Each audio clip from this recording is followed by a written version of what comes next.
Hello বন্ধুরা, কেমন আছো সবাই? আশা করছি সকলে ভালো আছো। প্রিয় বন্ধুরা, আজকে তোমাদের জন্য নিয়ে এলাম আরও একটি নতুন গল্প।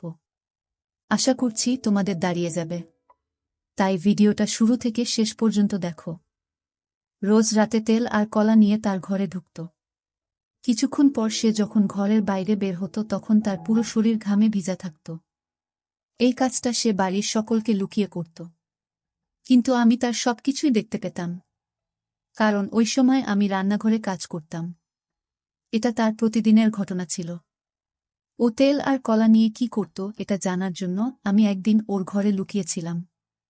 কিছুক্ষণ আগেও ঘরে ঢুকেছে। এরপর আমি যা দেখলাম সেটা দেখে আমার পায়ের তলা থেকে মাটি সরে গেল, কারণ আমার নাম সাবিনা আক্তার। আমার জন্য একটা দরিদ্র পরিবারে আমার মা বাবা অন্য লোকের খেতে কাজ করে দুবেলা দুমুঠো অন্ন জোটাতে। আমি আমার বাবা মায়ের একমাত্র সন্তান ছিলাম। টাকা পয়সার অভাবে তারা আমাকে লেখাপড়া শেখাতে পারেনি। আমাদের কোনো রকমে দিন কাটত। আমার বয়স ছিল 11 বছর। মা বাবাকে সারাদিন কাজ করতে দেখে আমার খারাপ লাগত, আর তাই আমি ওদের সাথে কাজ করতে চলে যেতাম। কিছুদিন পর বাবার খুব শরীর খারাপ হয়। আমরা ওনাকে হাসপাতালে নিয়ে যাই। সেখানে ডাক্তার আমাদের 1000 টাকা খরচার কথা বলে। আমাদের কাছে এত টাকা ছিল না, তাই মা জমিদার বাবুর কাছে যায়, যার খেতে আমরা কাজ করতাম। মা জমিদার বাবুর কাছে আঁচল ছড়িয়ে ভিক্ষা চায়, কিন্তু জমিদারবাবু এত টাকা দিতে রাজি হয় না। উনার কাছে একটা টাকা দেয়া কোনো ব্যাপার নয়, কিন্তু তাও উনি কোনো সাহায্য করলেন না। টাকার অভাবে আমার বাবার ঠিকমতো চিকিৎসা হয় না, আর উনি আমাদের ছেড়ে চলে যান। এখন আমাদের মাথার উপর থেকে ছাতা সরে গেছিল। আমাদের সংসার চালানো আর সাহায্য করার মতো কেউ ছিল না। কোনো রকমে আমি আর মা নিজেদেরকে সামলে আবার সাধারণ জীবন যাপন শুরু করলাম। আমরা সারাদিন খেতে কাজ করে নিজেদের পেট চালাতাম। ভেতরে ভেতরে আমার জমিদার বাবুর উপর খুব রাগ ছিল, কিন্তু আমার কিছু করার ছিল না। একদিন শহর থেকে কিছু ধনী লোক আসে। তারা জন্মদিন পালন করার জন্য গরিবদের ভোজ খাওয়ায়। আমরা তো এটাও জানতাম না যে আমাদের জন্মদিন কবে, কিন্তু বড়লোকদের ভোজ খেয়ে আমরা তাদেরকে আশীর্বাদ করি। এইভাবে বেশ কিছুদিন চলল। হঠাৎ একদিন মাও এই পৃথিবী ছেড়ে চলে গেল। মা আমার শেষ আশ্রয় ছিল। এখন আমার কেউ নেই। আমি খুব ভেঙে পড়েছিলাম। এই অবস্থায় আমার কাকা কাকিমা আমাকে তাদের বাড়িতে নিয়ে যায়। কিন্তু কাকা কাকিমা কখনোই নিজের মা বাবা হয়ে উঠতে পারে না। এই কথাটা আমি তাদের বাড়িতে পা রাখার পরই বুঝতে পেরেছিলাম। তারা তাদের নিজের মেয়েকে ভালো খাবার দিত, ভালো জামাকাপড় দিত, আর আমাকে দিয়ে বাড়ির সব কাজ করাত। আমার সাথে ভালো করে কথা বলা তো দূরে থাক, আমার দিকে ফিরেও তাকাত না। কিন্তু আমি এটাকে নিজের ভাগ্য মনে করে মেনে নিয়েছিলাম। একদিন আমি যখন বাসন মাজছিলাম তখন কাকা শহর থেকে ফিরে আসেন। এসে আমার কাকিকে বলেন যে শহরের একটা বাড়িতে কাজের মেয়ে দরকার। আমরা বরং সাবিনাকে সেখানে কাজ করতে পাঠিয়ে দিই। সাবিনা ওখানে কাজ করবে, আর আমাদের হাতে টাকা আসবে। আমার কাকিমা এই কথাটা শুনে খুব খুশি হন। আর হবে নাই বা কেন, কিছু না করে টাকা পাওয়া যাবে যে। পরের দিন কাকা আমাকে শহরে নিয়ে আসেন, আর একটা বড় বাড়িতে নিয়ে যান, যেখানে একজন মহিলা, তার 2 কন্যা সহ মোট 3 জন একসাথে বসেছিল। কাকা ওনাকে সালাম করেন, আর আমার দিকে ইশারা করে বলেন যে আজ থেকে আপনার বাড়ির সব কাজ এই মেয়েটা করবে। আমি ওকে সকালে এখানে দিয়ে যাব, আর বিকেলে ফেরত নিয়ে যাব। সেই ম্যাম সাহেব আমার দিকে তাকিয়ে জিজ্ঞেস করেন যে আমি তার বাড়ির সব কাজ করতে পারব কিনা। আমি মাথা নাড়ালাম। আমি জানতাম যে এত বড় বাড়ির সব কাজ একা হাতে সামলানো খুব একটা সহজ হবে না, কিন্তু আমার রাজি হওয়া ছাড়া আর কোনো উপায় ছিল না। কাকা কাকিমার ভয়ে আমাকে রাজি হতে হলো। সেই মালকিন আমাকে সব কাজ বুঝিয়ে দিলেন, আর আমি রান্নাঘরে কাজ করতে শুরু করলাম।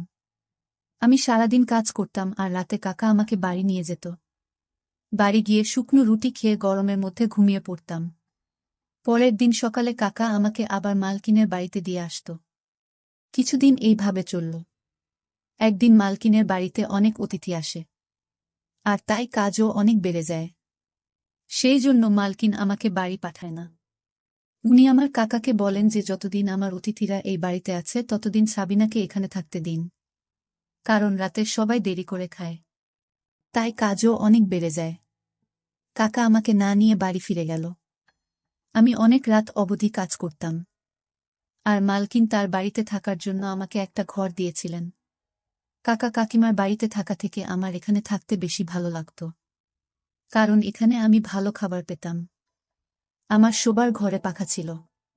তাই আমাকে আর গরমের মধ্যে ঘুমাতে হতো না। কিন্তু আমি যখনই মালকিনকে তার মেয়েদের সাথে দেখতাম তখনই আমার নিজের মায়ের কথা মনে পড়ে যেত। এইভাবে কয়েকটা দিন কেটে গেল। মালকিনের অতিথিরা ফিরে গেল, কিন্তু মালকিন আমাকে বাড়ি পাঠালেন না। তিনি আমার কাকাকে পরিষ্কার করে বলে দিলেন যে সাবিনা এখন থেকে এখানেই থাকবে। মালকিন আর তার ছোট মেয়ের সাথে আমার ভালো সম্পর্ক গড়ে উঠেছিল। উৎসবের দিন মালকিন আমাকে নতুন জামাকাপড় দিতেন।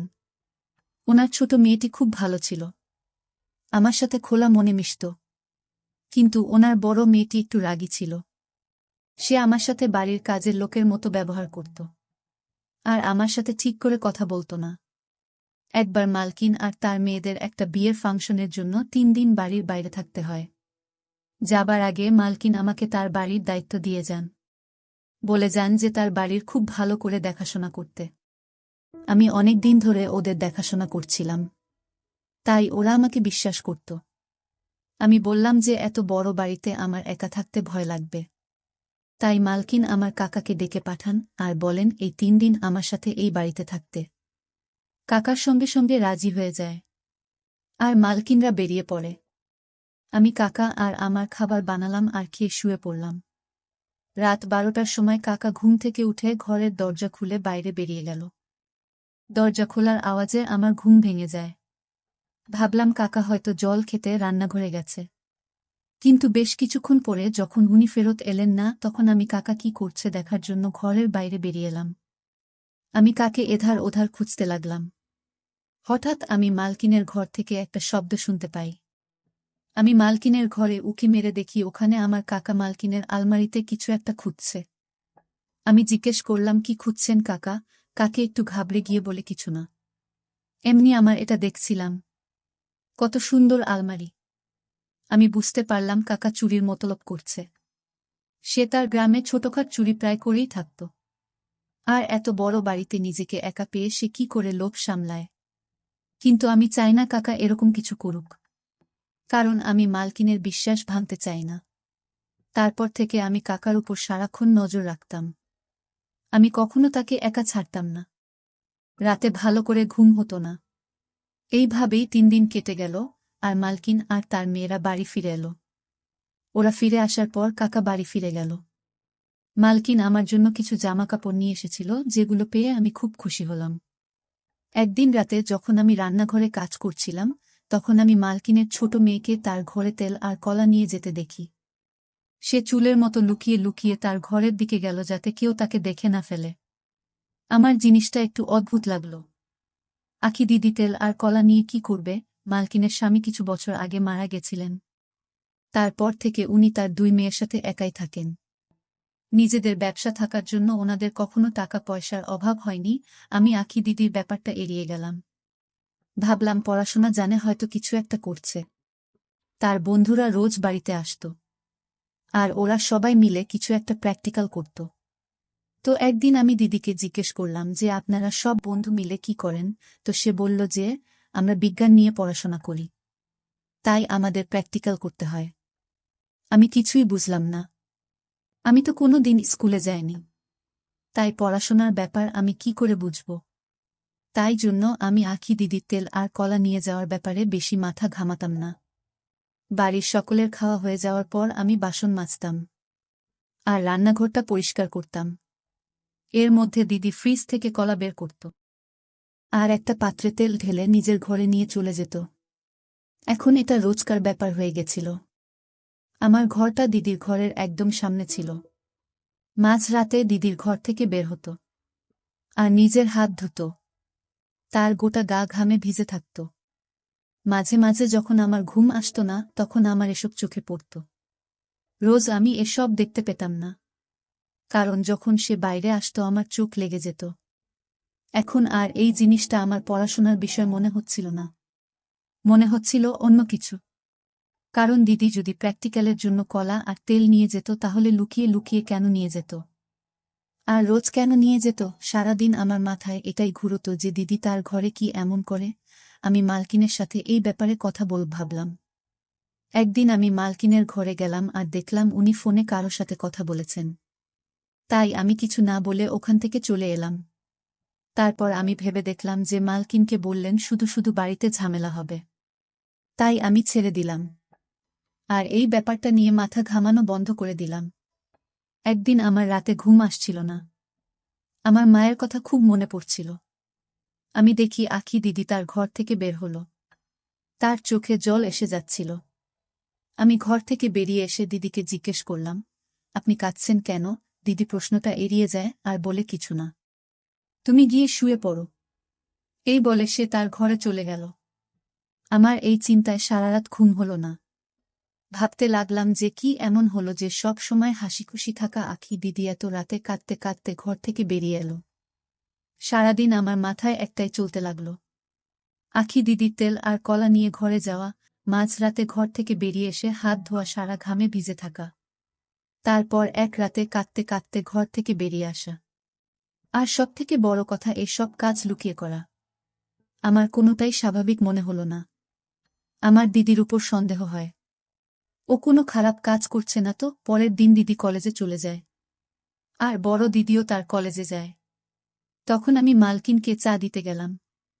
আর ভাবলাম যে আখি দিদির ঘরটা একবার খুঁজে দেখি। দুপুরবেলা যখন মালকিন ঘুমিয়ে পড়ে তখন আমি আছি দিদির ঘরে যাই। কিন্তু ঘরে তো সেরকম কিছুই পেলাম না। সব জিনিস ঠিকভাবে রাখা ছিল। আমি বেরিয়ে এসে ভাবতে লাগলাম যে আসল ঘটনাটা কি। তখনই নাকি দিদিমার বড় দিদি কলেজ থেকে ফিরে আসে। আমি তাদের জন্য খাবার বানিয়ে দিলাম। কিন্তু আখি দিদি খেতে চাইল না। সকালেও সে ঠিক করে জল খাবার খায়নি। আমি অনেকবার করে বললাম যে দিদি খাবারটা খেয়ে নাও, কিন্তু সে রেগে যায় আর আমি চুপ করে যাই।